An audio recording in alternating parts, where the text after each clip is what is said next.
Today's artists worked during the 1900s to the 1950s. That's correct. It's a long period, 1900 to 1950. He was pretty prevalent throughout history at that time. We have to understand that his art deals with this whole modern movement, which is going away from super realistic and taking your own version off of that.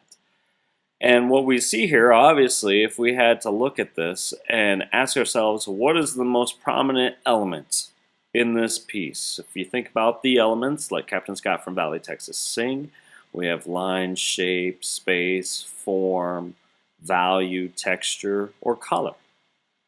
I'm hoping if you look at this, you say to yourself, hey, he is pushing color. That's not realistic color. And that was his goal, was to really push the boundaries of color. What can I do with color? I want these bold, rich colors.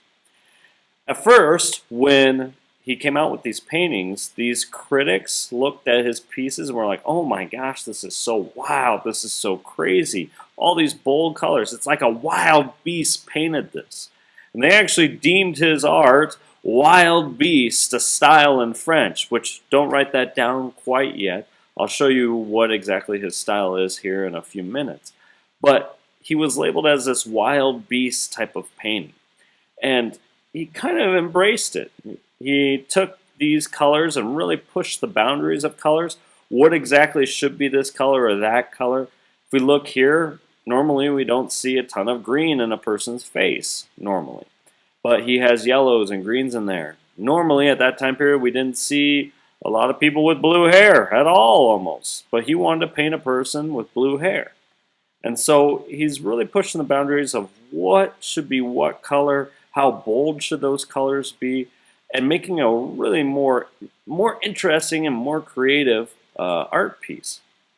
Now, before we go on to the next piece, I will tell you this. We will be showing naked, as I like to say, naked people in these artists that are coming up. What I will say is this: I expect everyone to be mature young adults in this art classroom. You guys are in high school. I don't want to see people snickering when these images are shown. If that's the case, we'll show you to the door and we'll discuss your behavior later. But I want you guys to see these pieces because they are super famous, because you'll see them in newspapers. You'll see governments where you go into their government building and these pieces are there.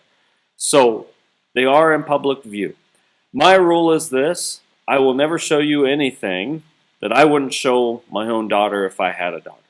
So that's kind of my rule, is if it's a very famous piece and you'll see it in public and it's not obscene, I will show you that, just so you guys see it, because you're going to see it later on in history, or I should say later on in your life. And you want to know, oh, this person did that painting. So here we have the 5 bathers. This idea of women in a circle dancing around actually has been painted a bunch of times throughout history. This is his version. He wanted to simplify the color to just blues, greens, and tans, not force anything else on the viewer, but pure color and overall design and movement. And so this is his version. I actually have an art history book where this is the cover on it. Very, very famous piece, but this is the 5 bathers. And we'll see this again through other artists that we teach.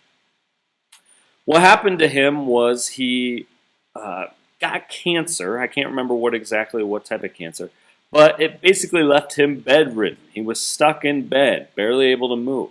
Well, that's pretty hard when you're trying to paint, to be able to just do that in bed. You can't. And so what happened was his assistant, who he fell in love with, she would actually paint these huge sheets of paper.